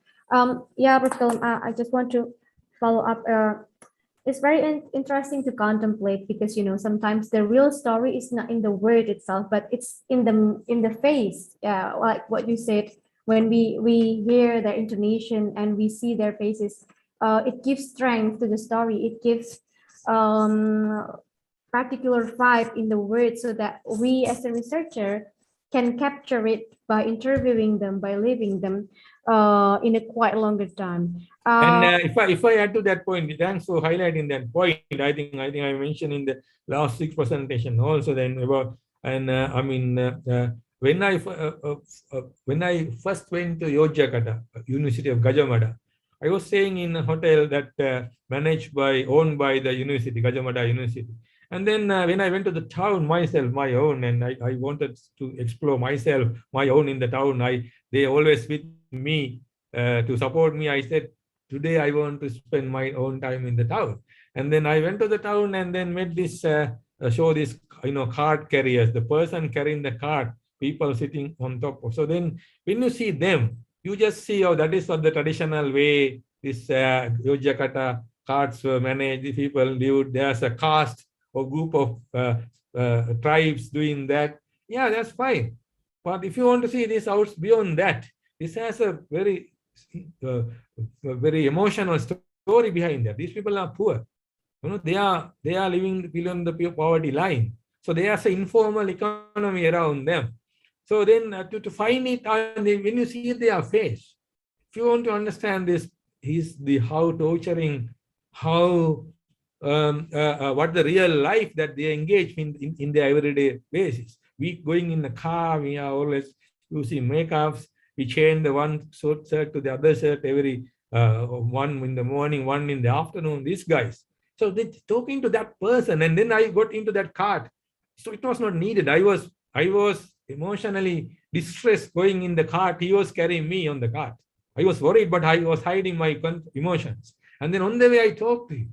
I'm not giving you the details now, but then I talk to him, and then what access he had, who approached him, what the government did, what opportunities he had. I mean, that his story of this managing this business, his own business, was how I can't even I remember every word he said. So he couldn't speak in English, obviously. But then I was weighing in so much of my efforts to, that guy I met, he had little bit of understanding about him because he carried so many foreigners and things like that, maybe. So I picked up what he was trying to say. And then what I'm saying is, there's ethnography. There's a lived experience with that person. And then I shown this in the next day presentation in Gajamada, in the slide. It's a picture. I asked him whether I use his picture in my qualitative research presentation. I put this as one of the examples of my ethnography I just did yesterday in Yogyakarta to Gajamada students. So what I'm saying is that is not the same as reading about and running a data set about small business in Yogyakarta. There are clusters, there are stratas, and we are cross-cluster analysis, and all these things are important, but talking to that person is very different level. This is real life experience from that person about his own business. Sometimes that cart is not owned by that person. He's just a carrier. Carts owned by another big guy who buy the carts. These are just laborers. We don't care. We sit on that, we move, we travel. Is it not a justice to that person and that community investigating, exploring, and writing about them? I think it is. That's the duty of us as academics in extreme sense. Yeah. Correct. Yeah, that's a very nice, a very deep contemplation. It's my second time hearing it from Prof. Kalum, but it still hits me quite hard. Yeah, it's closer to us actually in Yogyakarta, but the way Professor Kalum see it and explain it to us is different. All right. So before we move to the next question, I have a following question after your response to Safira's. We're lucky enough if we can see the reality in such a short time, but the challenge is sometimes when we enter the local community that we are examining, it is not the real face that we directly see. We need time. So in your based on your experience, how long usually you adapt and you let them to adapt to you as well to finally get into your research? I think it depends. Again, it depends. And if you are an insider, like if you are studying about Malayan community, you are Malayan girl, so then you have already inside experience. So then the problem is how you make yourself see the things independently, like an outsider. If I am an outsider, I need an insider, someone in Malayan, to get into the field. It's about get in, get on, and get out. There's a paper on that written by someone, I can't remember the name, that in very old paper in 1990s. That paper title is all about get in, get on, get out. That means you approach the field and getting on with them, and then getting out with their permission and all rich experiences. If this time scale depend on the site that you are studying. If it's a company, it is a very much of a short time and space, very formal, many sense. But if it's outside the community, like my study, maybe the rural community accounting in accounting out beyond work organizations and ethno accounting, community accounting, these kind of, I do so many of these informal business accounting. So then the time scale may be a little bit more because then they don't talk straight away. So, and then if we have someone who knows them, so we can make it the contacts more stronger. And then they talk more when you trust you. When I went to the village, my own case study.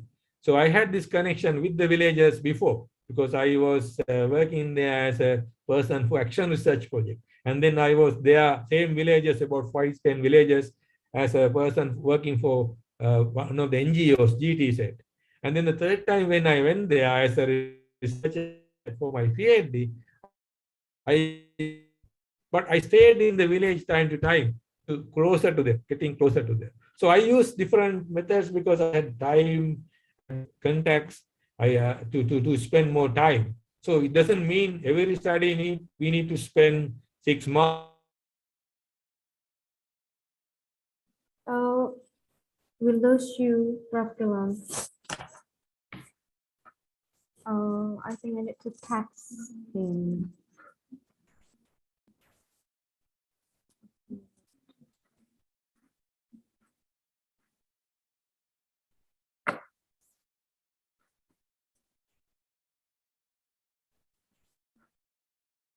Isn't back yet.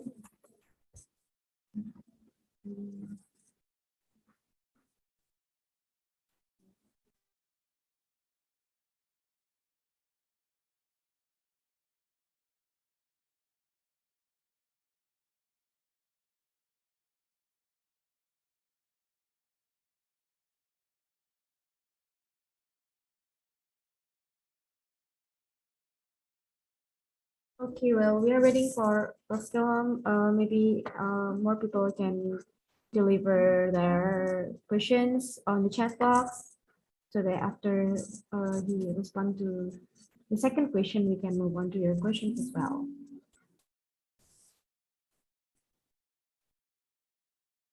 I've sent him a message, but he hasn't responded yet.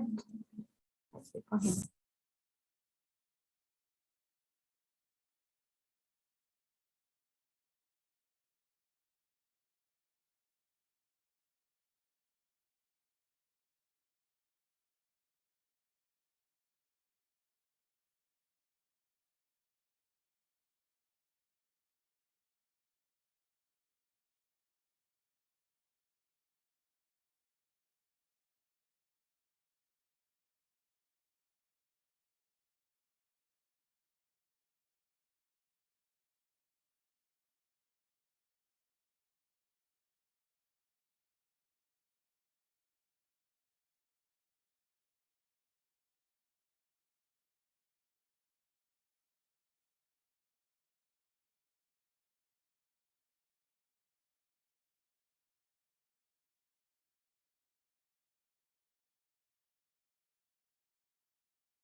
Yeah, he's still trying to reconnect. Let's wait for him.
I think Professor Callum is back.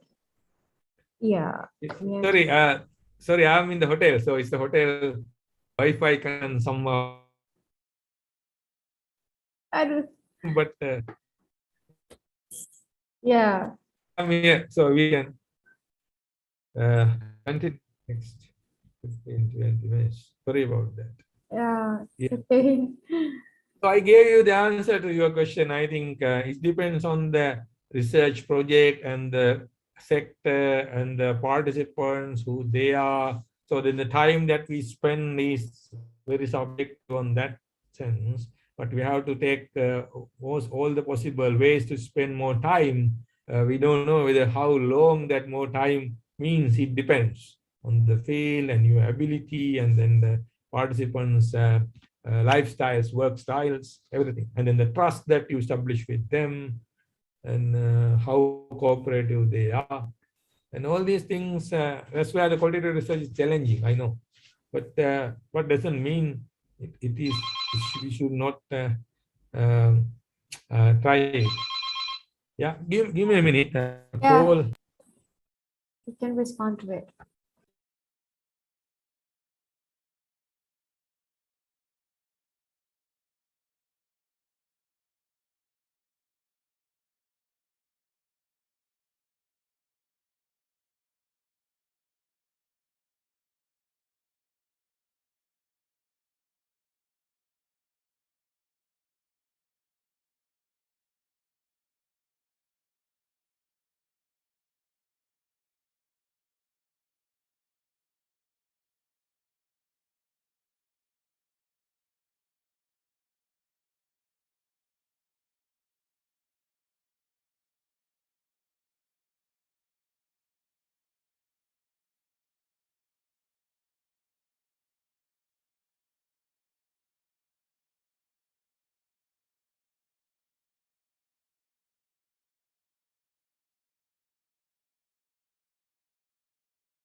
Yeah, sorry. It's checking, the room services.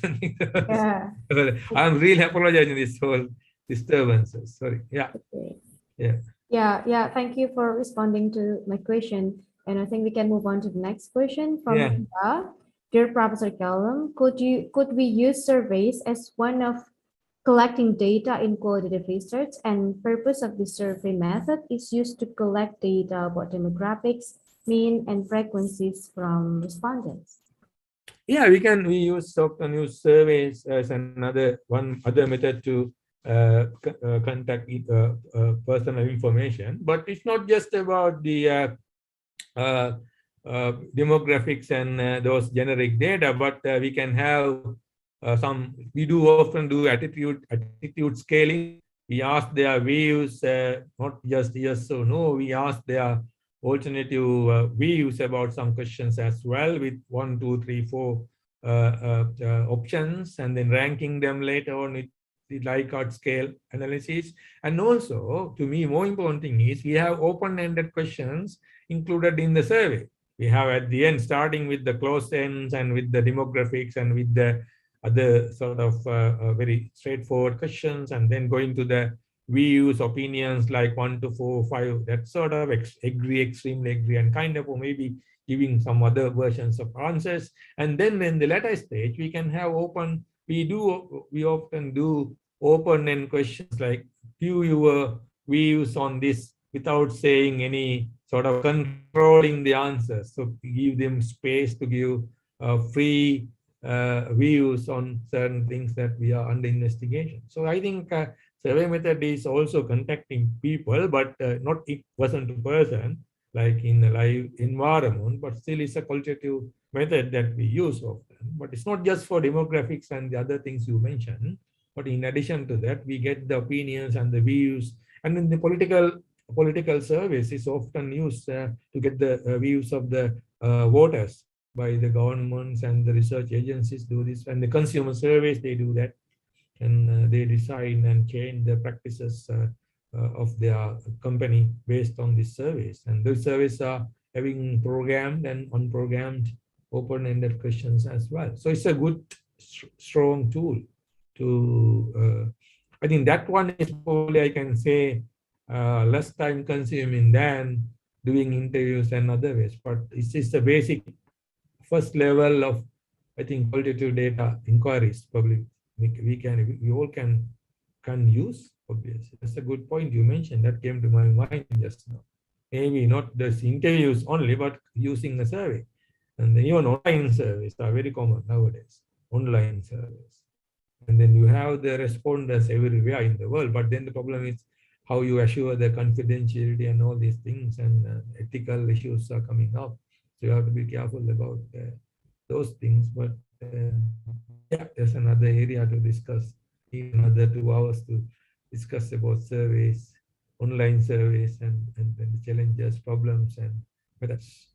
Thank you. Good question again. Yeah, thank you. Bu Tia, do you want to add some more or maybe any feedback from you? Oh yeah, she said, thank you, Prof. All right. So, more questions? Anyone want to add more questions? Yeah, while we're waiting for others, I think I want to ask you something about, in your steps of critical, oh no, not critical review. After you conduct, after you gather your data, I mean, interviewing and everything, you usually, since you usually conduct mixed method research, what kind of evaluation after you all gather the data, and what kind of brainstorming or discussion with other researchers that you have as the first step of evaluation of your research? You mean when we have mixed methods? Yeah.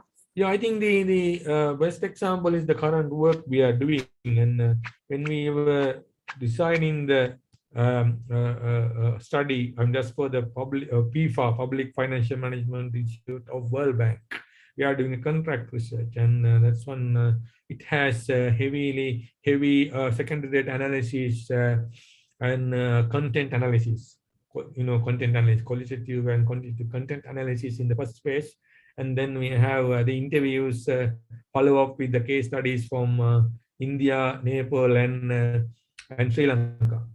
So then the question is we decided these two complementary methods based on our research questions. So we reviewed the question literature in relation to accountability, transparency through these fiscal policies of this respect to emerging economy governments. So we had some literature, some previous studies, reports of World Bank on these PFM policies that encourage the participation and improve the transparency in the fiscal policies.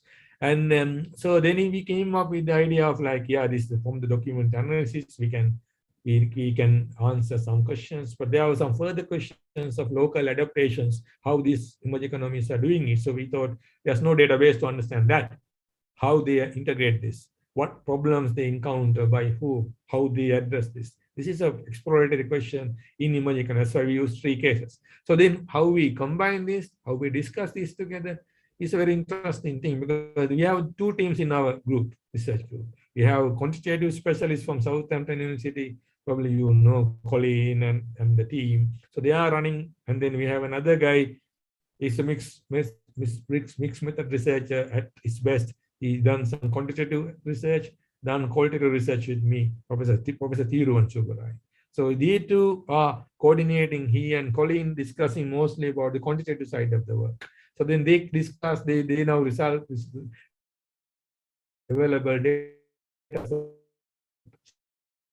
they come out some findings on this content analysis shown us problem areas in terms of the adaptation of PFA policies into local governments in general in the emerging economies in Africa, in Asia, and so on. There are some factual findings, contents from the content analysis. So that we discuss, our team coming into that discussion now.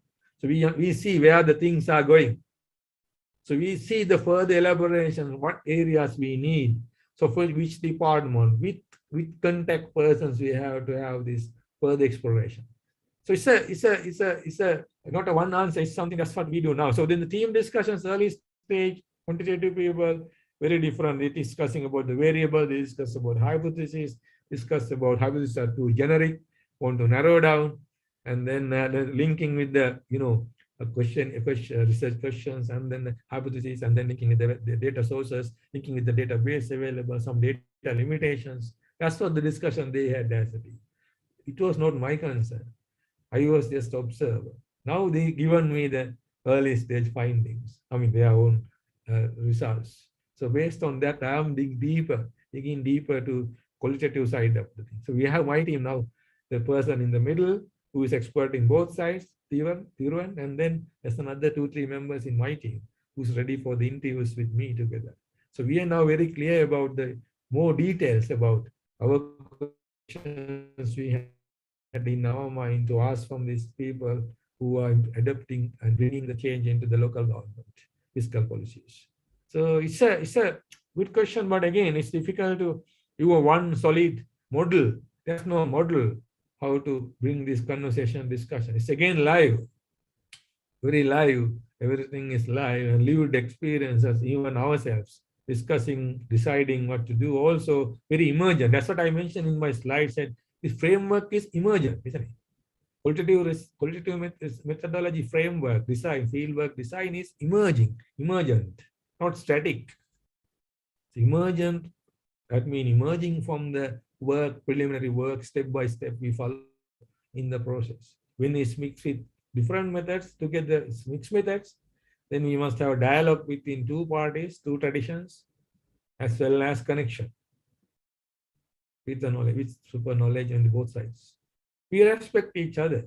That's the best example. I'm not someone challenging, going against the quantitative research. I'm someone promoting mixed methods plus qualitative research as a better alternative to understand the reality, social reality. There's no objective reality in this world. Reality is always subjective. We make people believe some things as real. Media, televisions, newspapers, politicians, and institutions. We make people believe things. It doesn't mean this world is objective. World is always subjective. we make people dance in the stage. Every one of us, including myself, we are dancing on a stage.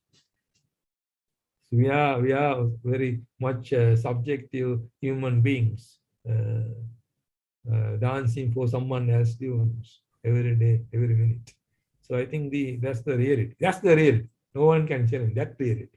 If you want to understand how the organizations work, how they use accounting, how they develop this organizational frameworks, there's no other way than trying to understand these realities that these people, managers, workers encounter in everyday life, every day in the workplace. If someone says, oh, I know the reality objectively with my data sets, perfectly shows that person's understanding of the reality and the world. All right, yeah, thank you. That's a very nice feedback from you. Because we as a researcher, our main objective is keeping the research rigor, right? So it is not our choice whether we want to weigh more on qualitative or quantitative. It's about balancing depending on the needs of the research question. Yeah. Okay. And I think next question is, because we want to keep the research rigor in qualitative research, we also do snowballing. We sometimes we gather the data, and when we think that we need more people to interview, and then we snowball the data. To what extent we can do the snowballing? Because sometimes it's like reaching out to the end of the work, like it never ends. So to what extent should we stop until when we can gain the confidence to gather the data? Yeah, I think this is again subject to judgment, when to stop and how far we go. But in each and every study, there is a scope of the study, isn't it? So we are framing the study to what extent we want to understand the things. We have understanding on that. That understanding also coming from the literature, right? So we are not like beyond boundaries. We know to how far we want to go, and then everything else, even that there's another part of this investigation that you can see, and that beyond your that this particular study.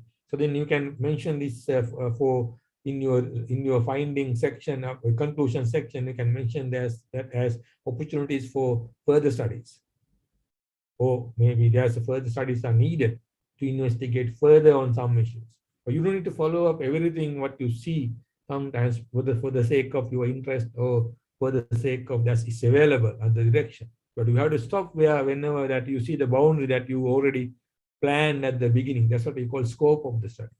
It's based on the research questions as well as based on the organizational level of analysis that you want to focus on. That's why we are saying very clearly at the beginning in our scope, this study is about this. This study wants to understand this threshold on this, and then only from this perspective, this actor's perspective. So then maybe other actors or other perspectives or other crossing this space, maybe another world exit. But that's not our task in that particular research and in that particular time and the space. That's why we have a time and space.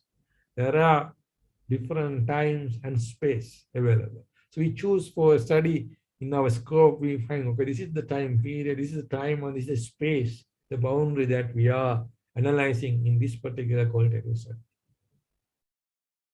All right, yeah, thank you. So it is the researcher duties to keep doing the research within the scope, right? Because if not, we will get like you said, otherwise it becomes a never-ending story.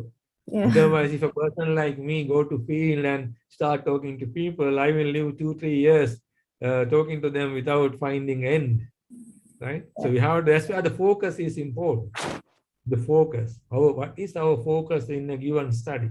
So we focus on those issues and we inquire on those issues, and just before getting into the field, so we get on in the field with that in the mind, and then get out from the field having some findings on those issues that we concerned at the beginning. That focus is very important. Yeah. Yeah, thank you, Prof. Maybe anyone want to add question? We still have 6 minutes left. Maybe. And I think if we don't have anything, what I want to say is that assuming that staff members and postgraduate students all are here, because now I am actually, as I was introduced by your Vice Dean partnership, so international affairs on that day, I am a member of your Malang accounting department now as adjunct professor, whatever the role is, the post is. But I am attached to your department now, even though I am not available every day, right, in person.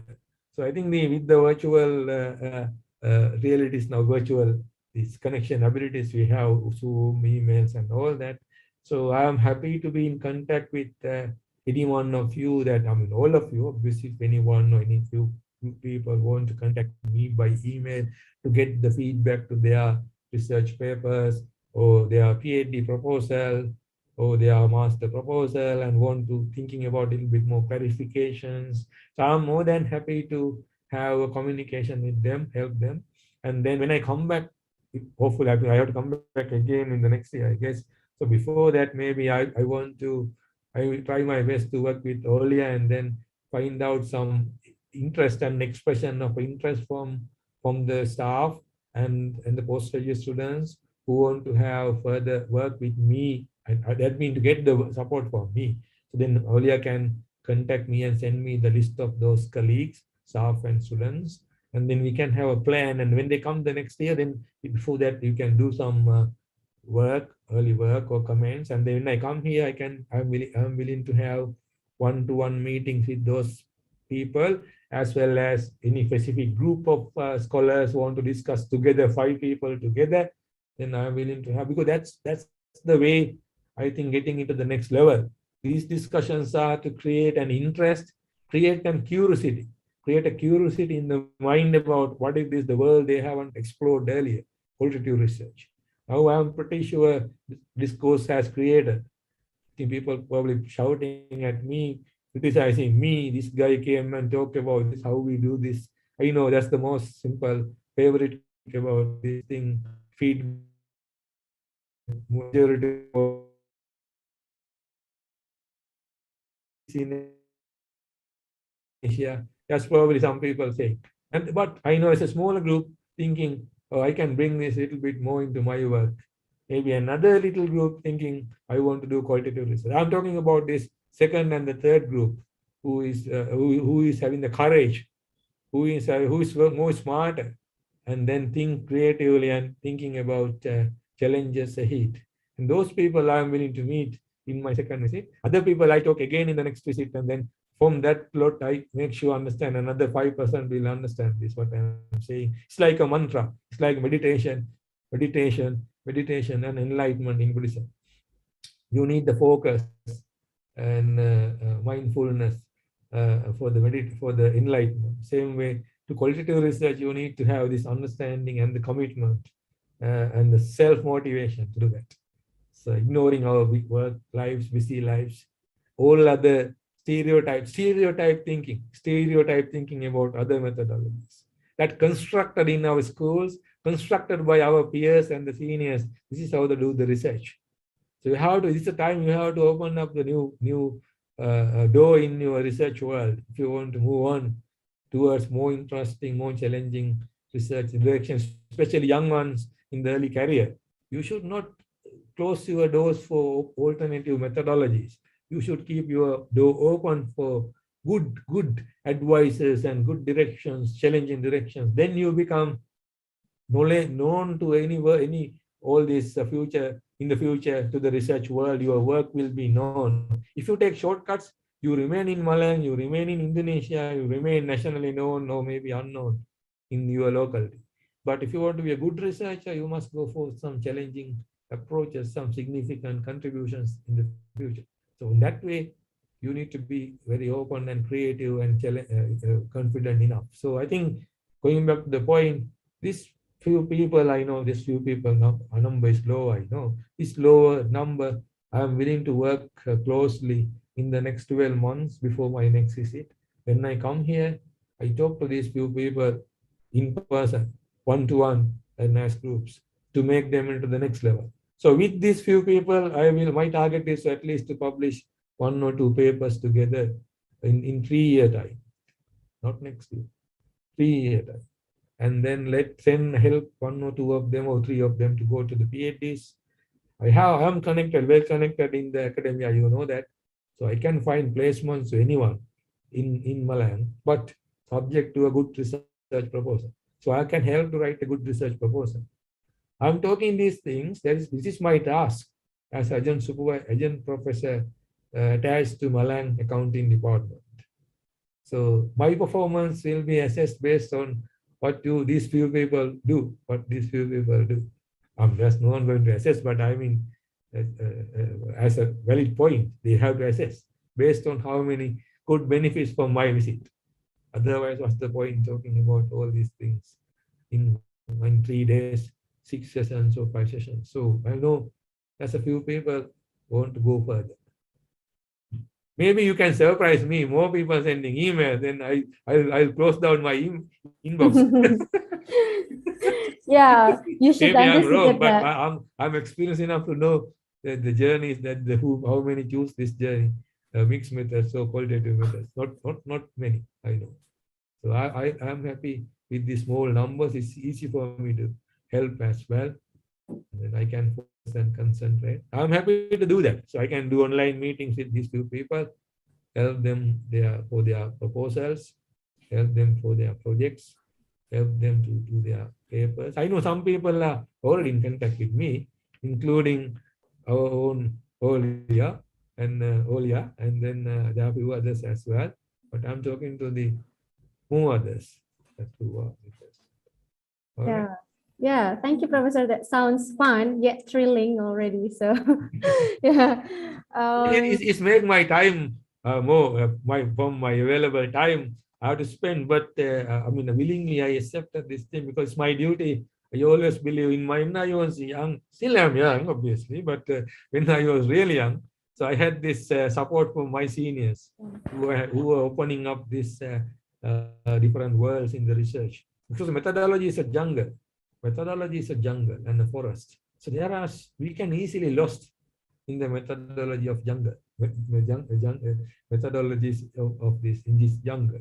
So it's easy to lose. Someone has to take you out and show the direction in this wild forest. So I think I had this luxury of meeting all these famous people. I've not mentioned the whole name because one person always missing my list. So much of people behind my career. So I think so them helped me. So I believe that this is a time in UK and US there are those people. Not large numbers, there are people they are doing supporting mentoring. But this is what the reason that I am involved all these African countries, South Asian countries, in these East Asian countries to find out in these uncut gems. And we publish papers, I'm not just talking, published with African scholars, published with Indonesian scholars, and found them, interesting projects of them. University of Gajah Mada. There are so many people now doing work with me, and already they are doing their own as well with my support.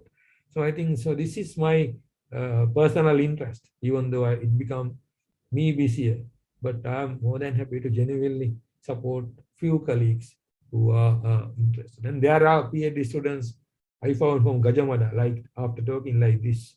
So one I am supervising myself, another one going to Essex, going to Essex this September.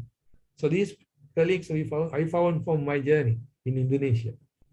So I think it's not like I'm just talking rubbish. Otherwise, people think this guy is talking too much, not going to deliver at all at the end. It's not the case. So these are the assuring things. Otherwise, this is what the qualitative approach always. We are justifying what we are saying is the truth. I'm justifying what I am saying is the truth with facts. Yeah. It's not a trap, yeah. It's an invitation, yeah. Yeah, I think Bu Ani is turning her microphone on. Maybe she wants to say something. Yeah, I think it's for Aulia, Prof. Callum, she needs to be in a doctorate level as soon as possible. So it's yeah, she needs to write a research proposal, not a research proposal, but for PhD proposal. I think that is more important at the moment than publication for her. Thank you, Ani. Yeah. Research proposal. Yeah, PhD I think we have already talked about that. I think she will send me the draft, and so I told her it doesn't matter what methodology she choose, because I have the connections that finding her best advisors, I mean, to comment, only not just myself. So then she can then articulate some of the things we discuss over these days. And then, yeah, I think that's already guaranteed that I will help her, and then I can find her placement at a place she likes. Thank you. Yeah, all right. Prof. Callum, by the way, I want everyone to keep connected with you. So can I share your email address on your chat? Yeah. I think, but the thing is, I'm changing my probably I keep this email because they want me to stay there as a visiting professor, Essex, University of Essex. So maybe that email also I'll keep continuing Essex email, but I'll be joining Sheffield. I think most of you are aware that University of Sheffield from 1st of January. So I think that's the probably email I use more frequently, but I will share that whenever it's happening. But until then, obviously Essex email. Yeah, maybe that one also probably continue. Okay. Yeah, I've shared it on the chat box. You can find also a page containing the profile of Prof. Callum in the ESSEC website, and also below it I put his email address. So maybe you want to discuss with him until December. Yeah, you can use his email. But I believe once your newest email address is available, it will be easy to find your address on Google, right? It will. Yeah. Definitely, they are probably now designing a page for me already. Yeah. Yeah. They have a Sheffield email because I'm already working with them in research side, but I don't know whether the same email they use. So issue me a new one. Yeah, that's cool. Okay, all right. Thank you very much, Prof. Kelum. It's very nice to discuss with you every single day for the last Oh, 5 you were the days. one you were the one having more hard time because you were helping me to like stay here in many ways. I mean I know I need to thank you personally, but you said these few words. I have to give you in back that I have to thank you, not you thanking me. I mean that's because of you I found it very comfortable in my stay. Yeah. Thank you for that. It's worth thanking you in front of everyone. Yeah, yeah. Yeah. Yeah, pleasure is mine indeed. Thank you very much. Yeah. All right, everyone. It's very exciting to have our discussion today. Unfortunately, this is the last discussion that we have during Professor Callum's trip. I hope that everyone find this discussion as enjoyable as I am, and I also hope that we can get connected. Maybe some of you here can get connected to each other, not only with Prof. Callum, maybe with Dr. Ani as well. Share your thoughts if you have some common interest, maybe. Yeah, I think that's all. Yeah. And sorry again just again disturbing you, Mhm. sorry, because this is very important to say that I came to my Okay. mind. I think most of you have this thinking that I'm a professor, you call me senior person in the field, and yeah, how I write him email and respond to this thing and that, how I ask, and this is not in my world. So I'm senior junior this because I am born before you.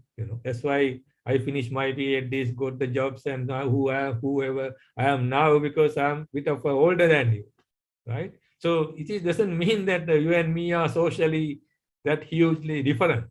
So I when I say I want to help you, it doesn't. You don't need to about worry that the social barriers of a professor or senior person and junior. There's no junior senior thing in my world of research. So when it's come to research, junior senior things, they are in the hierarchy in the university system.